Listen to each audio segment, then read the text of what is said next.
Hello, boys and girls. Today is Friday and it's our last day of completing this for this week of all the lessons.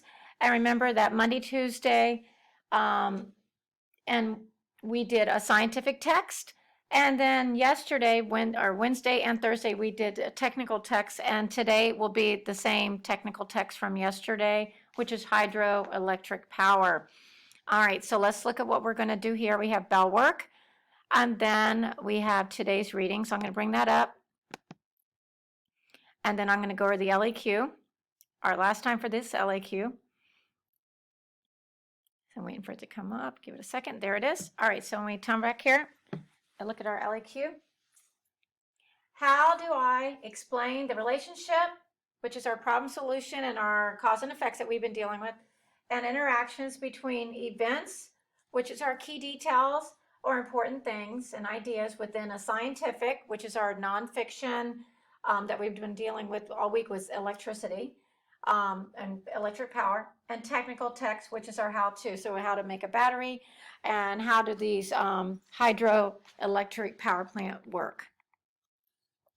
All right, so that is, you're going to be rereading this again, okay, and just checking that out. And then you can either do that on the Nearpod. So let me go back here. So you can either look at it in Nearpod or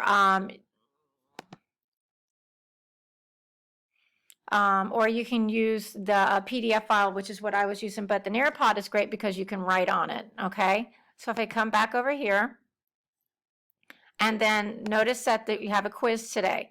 So it's 1, 2, 3, 4, 5. So this is a short essay. So you have four multiple choice and one essay.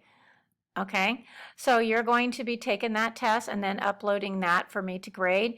And remember to do your very best. And remember when you're reading over the hydroelectric power that that you are really focusing on your reading and understanding everything that is the hydroelectric power is talking about. And that remember that it's very important that you think about how the relationship and connections between the steps and events that are going on.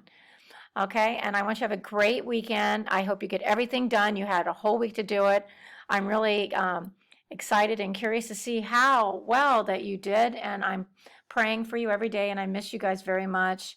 I've had a lot of cat stories I'll tell you too, so maybe when we start off the lessons next week, because I'm feeling a little better about all this myself, I can start telling you some stories and getting back to what way we things like to do. And eventually I want to try to get the readings going so that you can listen to the readings of Esperanza Rising also.